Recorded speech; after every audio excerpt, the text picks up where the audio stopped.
Hi friends, good morning. কেমন আছো তোমরা সবাই? আশা করব আমার সব বন্ধুরা অনেক অনেক ভালো আছো। তোমরা যে যেই বয়সেই হও না কেন সবাইকেই বন্ধু বলেই সম্বোধন করলাম। তবে বড়দের শ্রদ্ধা আর ছোটদের স্নেহ জানিয়ে আজকের দিনটা শুরু করলাম। এই যে যবে থেকে ব্লগ বানানো শুরু করেছি তবে থেকে আমি একটা জিনিস উপলব্ধি করতে পেরেছি যে সকালটা যখন শুরু হয় তখন কিন্তু বোঝা যায় না যে সারা দিনটা আমার কেমন কাটবে। যখন পরে নিজের ব্লগগুলো নিজেই দেখি তখন দেখি সকালটা হয়তো দুঃখের সাথে শুরু হয়েছে কিন্তু দিনের শেষটা শেষ হয় অনেক আনন্দের সাথে। আবার কোনো দিন দিনের শুরুটা শুরু হয় একটুখানি দুঃখ দিয়ে আবার শেষ হয় অনেকটা হাসি ঠাট্টা আনন্দের সাথে। তাই ব্লগটা দেখতে থাকো যে কেমনভাবে আজকের ব্লগটা বা আজকের দিনটা শেষ হয়। ঘুম থেকে উঠে ফ্রেশ হয়ে চলে এলাম চা করতে। চা করলাম আর সাথে আমিও একটু চা নিয়ে নিলাম। ঘরে সেরকম কিছু ব্রেকফাস্ট করার নেই ম্যাগি ছাড়া, আর ম্যাগি খেতে আমি একদম ভালোবাসি না, তাই একটু চায়ের মধ্যে মুড়ি নিয়ে নিলাম। জানি চা মুড়ি খেলে চা রুটি খেলে অম্বল হয়, কিন্তু কিছু করার নেই, ওটাই খেয়ে নিলাম। ম্যাগি খেতে আমি একদম ভালোবাসি না, ম্যাগি খাওয়ার থেকে এটা খাওয়া ভালো। তারপরে একটু পাখিদের জল খাবার দিয়ে দিলাম আর তারপরে শটাং চলে এলাম রান্নাঘরে। আজকে রান্না করছি কাঁচকলা আলু দিয়ে মাছের ঝোল আর করব উচ্ছে ভাজা। দুটোই আমার বেশ প্রিয়, সব থেকে ভালোবাসি আমি উচ্ছে ভাজা খেতে। তেতো যে কোনো খাবারই আমার খেতে বেশ ভালো লাগে, বিশেষ করে উচ্ছে ভাজা উচ্ছে সেদ্ধ। আর উচ্ছে দিয়ে জানো তো আমার বাপের বাড়িতে মাছ দিয়েও ঝোল হয়, সেটা একদিন তোমাদের বানিয়ে। রাতের রান্না করতে গিয়ে দেখি আলু নেই, তাই দোকান থেকে আলু নিয়ে আসলাম আর বরের জন্য দুটো বাবুজি কেক নিয়ে আসলাম। আসতেই শ্বশুরমশাই বললো বৌমা খেতে দিয়ে দেবে, আমি একটু মার্কেট যাব। তারপরে শ্বশুরমশাইকে খেতে এখন করে নিচ্ছি রাতের জন্য তড়কা। গতকাল রাতেই তড়কাটা না আমি ভিজিয়ে রেখেছিলাম। রাতের বেলা তড়কা রুটি বা যে কোনো তরকারি বা রুটি একসাথে যদি দুটো করতে হয় খুব কষ্ট হয় আমার। ছোট্ট রান্নাঘর তো ঘেমে চেমে একাকার হয়ে যায়, এক সময় না সামনেটা পুরো মানে ব্ল্যাক আউট হয়ে যায়। আর তড়িঘড়ি দেখো রান্না করতে করতে ভাতের ফ্যান ঝাড়তে গিয়ে হাতে গরম ফ্যান পড়ে গেছে। এর আগে বহুবার হয়েছে। আমার হাতে একটা কালো দাগও আছে, তোমাদের পরে দেখাবো। তো সেটাও ওরকম গরম ফ্যান পরেই হয়েছে। নো প্রবলেম, রান্না করতে গেলে তো এরকম একটু আধটু ছ্যাঁকা খেতেই হবে। আর আজকে তড়কাটা যেন দুঃখের বিষয় একদম ভালো হয়নি, কারণ তড়কা মশলা কাকুর দোকানে নেই। আর তাই ভাবলাম যে থাক আপাতত এখন তড়কাটা করেই রাখি, সন্ধেবেলা যখন খাবো তখন গরম করার সময় তড়কার মশলাটা দিয়ে গরম করব। তো যাই হোক, যেমন কথা তেমন কাজ। রান্নাবান্না আমার সব কমপ্লিট হয়ে গেল। খুব ভালো লাগে জানো তো, যখন দুপুর বেলাতেই রাতের রান্নাটাও কমপ্লিট করে রাখি, মনে যে কী শান্তি। দুপুরবেলা তাহলে সন্ধ্যের পরটা থেকে না অনেকটা নিজের জন্য সময় পাওয়া যায়। রান্না শেষে ওই যে যখন হাতে গরম ফ্যান পড়ে গেল তখন এই বরফের এই জিনিসটা বার করেছিলাম। তো ভাবলাম যে বাড়ি যখন করেছি তাহলে একটুখানি ফেসে রাব করে নিই। বরফ ফেসে রাব করা কিন্তু ভীষণ ভালো, আমাদের স্কিনটাকে টাইটনিং করতে কিন্তু হেল্প করে। তারপরে স্নান করে এসে এই যে নিয়ে চলে এলাম খাবার। আজকে একদম সিম্পল খাবার, শ্বশুরমশাইয়ের জন্যই শুধু কাঁচকলা আলু দিয়ে মাছের ঝোল করেছিলাম, আর আমি উচ্ছে ভাজা আলু ভাতে, আর বর হচ্ছে ডিম সেদ্ধ আলু সেদ্ধ ভাত। দেখো বন্ধুরা আজকে কে আটা মেখে দিচ্ছে, আমার বর। কিন্তু বরের মুখটা দেখাতে পাচ্ছি না, খালি গায়ে বসে আছে আটা মেখে দিচ্ছে। আর এখানে দেখছে খেলা, ফুটবল, ইস্ট বেঙ্গল।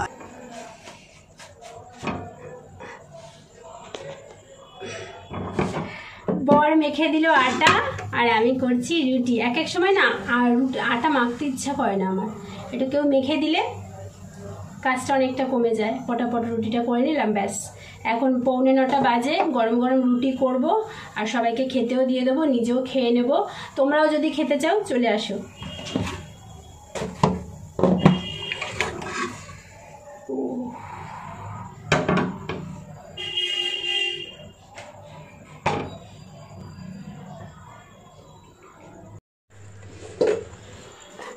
নাও রুটির তড়কা, পেঁয়াজ গুড়।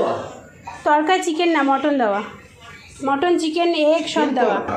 চলো রুটি তরকারি তো দুপুরবেলা করে রাখলাম, সব করা হয়ে গেছে। শ্বশুরমশাই বরকেও খেতেও দিয়েছি, বরের মনে খাওয়াও হয়ে গেছে, না এখনও খাওয়া হয়নি। আর এবারে আমি খাবো। এখন বেশি বাজে না, জানো তো, 9:20 বাজে।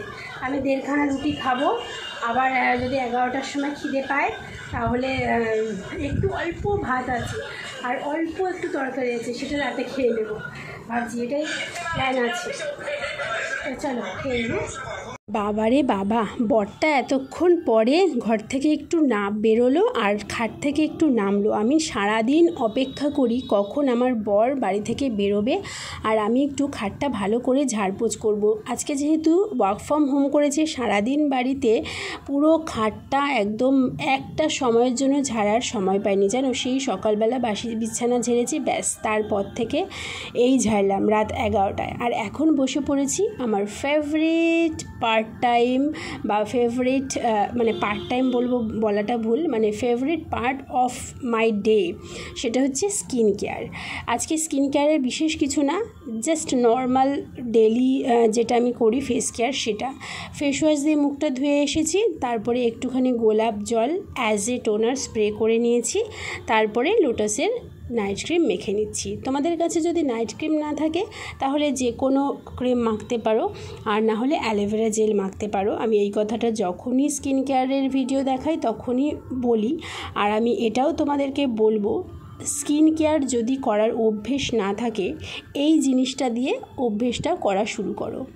নিজেকে ভালোবাসা কিন্তু ভীষণ ভীষণ ইম্পর্ট্যান্ট। নিজেকে যদি ভালো না রাখো, ভালো না বাসো, টেক কেয়ার না করো নিজের প্রতি, একটা বয়সের পর, একটা সময়ের পর কিন্তু হীনমন্যতায় ভুগবে এবং ডিপ্রেশনে পড়ে যাবে।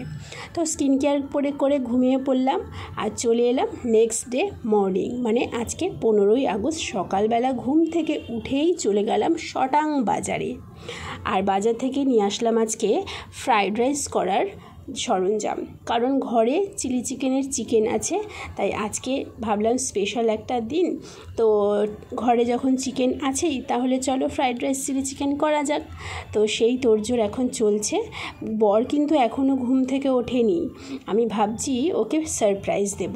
অ্যাকচুয়ালি আমার বর খেতে এত ভালোবাসে যে ও যেই সমস্ত খাবারগুলো খেতে ভালোবাসে সেই সমস্ত খাবারগুলো আমি যেদিন বানাই না, প্রায় দিনই আমি এই কাজটা করি, ওকে বলি না। আর তারপরে যখন ওকে সার্ভ করি খাবারটা, তখন ওর যে এক্সপ্রেশনটা বা ওর যে আনন্দটা, সেটা আমার দেখতে খুব ভালো লাগে। তো ফ্রাইড রাইসের ভাত হয়ে গেছে, ভাতটা ঠান্ডা হতে দিয়ে দিয়েছি। চিলি চিকেনটা করো তুমি, আমি বললে কড়া ডাল আলু পোস্ত, ফ্রাইড রাইস চিলি চিকেন, বাবা বিশাল ব্যাপার। আমি দুবেলা খেতে পারছি না। কি গো, চিলি চিকেনটা তুমি করবে? এরকম করলে কেন? এরকম হয়ে গেছে কেন? কিরকম হয়ে গেছে? চিলি চিকেনটা এরকম হয় কি হয়ে গেছে? করো, ভাজা হয়ে গেছে। এটা যে এখানে সব কাটা আছে, এর মধ্যে সব কাটা আছে। আমি লোকের সবাইকে একবার হ্যাপি ইন্ডিপেন্ডেন্স বলে দাও। সবাইকে স্বাধীনতা দিবসের প্রাক্কাল, না কি বলে এটা, ভালো করে বলো, নাটক না করে। Happy independence day. স্বাধীনভাবে লোকের সঙ্গে স্বাধীনতা অর্জন করে নাও। যে যে বাড়িতে পরাধীন হয়ে আছো, নিজের বউয়ের কাছে পরাধীন, তারাও নিজেদের স্বাধীনতা অর্জন করে বলো বন্দে মাতরম। তারা এটা বলবে জয় আমার বউয়ের জয়, নালে থাকতে পারবে না। বন্দে মাতরম বলে বউয়ের এগেইনস্টে জিহাদ ঘোষণা করে দাও। এই সব বলছো কি জিহাদ ঘোষণা করে বউয়ের এগেইনস্টে বলেছিল।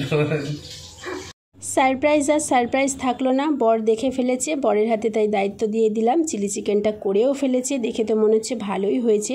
আর সত্যি কথা বলবো, আমার বর না আমার থেকে বেশি ভালো করতে পারে চিলি চিকেনের গ্রেভিটা।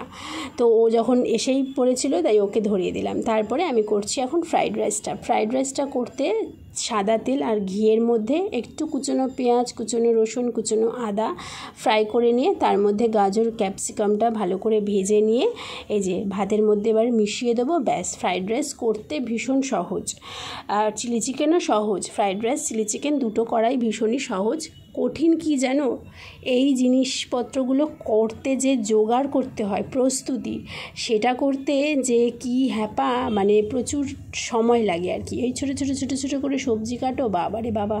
এদিকে ফ্রাইড রাইস মেশাতে মেশাতে আমি হাঁপিয়ে গেছি।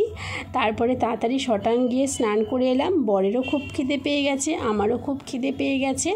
এখন মোটামুটি কটা বাজে বলো তো? 2:45 মতন বাজে। তো দেখতে কি ইয়াম্মি হয়েছে না? খেতেও কিন্তু বেশ ভালো হয়েছিল। চলো তোমরাও চলে আসো, কারা কারা খাবে চলে আসো। আমার খুব খারাপ লাগে জানো তো, তোমরা যারা আমাকে এত ভালোবাসো তাদের যদি সত্যি কোনো দিন নিজে হাতে এরকম রেঁধে খাওয়াতে পারতাম, খুব ভালো হতো। Good evening. এ দেখো রাত 9টা। মাই গড, কি সুন্দর লাগছে না আলোটা। এখন বাজে 9:30। আমি ছাদে বসে আছি জানো তো। অ্যাকচুয়ালি আমার বন্ধুর আমার বরের দুটো বন্ধু এসছে। তো আমরা যেই ঘরে থাকি সেই ঘরে ওরা বসে গল্পগুজব করছে। অনেক দিন বাদে দেখা হলো বরের সাথে, অনেক দিন বাদে গল্প করছে। তো সেই কারণে আমি প্রথমে শ্বশুর মশাইয়ের ঘরে বসেছিলাম 3 তলায়। তারপরে ভাবলাম যে না, আমার ভিডিওটা এডিট করা এখনও কমপ্লিট হয়নি, ছাদে চলে যাই। তাই ছাদে চলে এলাম। ছাদে বসে ভালো করে শান্তি মনে ভয়েস দিলাম। তো তোমরা যারা যারা এখনও দেখছো তাদেরকে অনেক ভালোবাসা। আর যারা যারা এখনও চ্যানেলটা সাবস্ক্রাইব করোনি, চ্যানেলটা সাবস্ক্রাইব করে দিও। ভালো লাগছে বেশ জানো তো। কিন্তু একটু অন্ধকার বলে একটু ভয় ভয় করছিল বলে এই যে এইটাকে জ্বালিয়ে নিলাম। বাবা, পায়ে ঝিঝিও দৌড়ে গেছে। চলো একটুখানি শান্ত হয়ে, এতক্ষণ ভয়েস দিলাম, হাঁপিয়ে গেছি। একটুখানি শান্ত হয়ে বসি, একটুখানি উপভোগ করি ছাদের এটা। ওইখানে দেখা যাচ্ছে চাঁদ, ওই যে চাঁদ দেখতে পাচ্ছ, হয়ে গেল ওই যে চাঁদ। তো তারপরে নিচে যাব। দেখো আমার বর কখন এসছে ঘরে, দেখবে কটা বাজে? দেখি, দাও এদিকে, দাও দেখি ব্রাশ। কি কালার আমার? লাল, পিঙ্ক, আর তোমার ব্লু। বাবা, কবে দিয়ে বলছি ব্রাশ আনো, ব্রাশ আনো, ব্রাশ আনো। কটা বাজে দেখো বন্ধুরা, এখন 12:20 দেখতে পাচ্ছ তোমরা। আর কি এনেছো? সাউন্ড কমাও, সাউন্ড কমাও। 12:13 এসেছে ঘরে, 12:13। দেখো কি নিয়ে এসেছে। ক্ষীর কদমটা নিয়ে এসেছে বলে বেঁচে গেল, নাহলে আজকে ঘর দিয়ে বার করে দিতাম। কারা কারা ভালোবাসো ক্ষীর কদম খেতে অবশ্যই কমেন্টে জানিও। আমি ভালোবাসি ক্ষীর কদম। মিষ্টি আমি খুব একটা ভালোবাসি না, কিন্তু মিষ্টির মধ্যে ক্ষীর কদম, ক্ষীরের চপ আর মিষ্টি দই। দীপ অনেকদিন মিষ্টি দই না, দীপ অনেকদিন মিষ্টি দই খাই না গো, একদিন মিষ্টি দই খেতে হবে। তো চলো,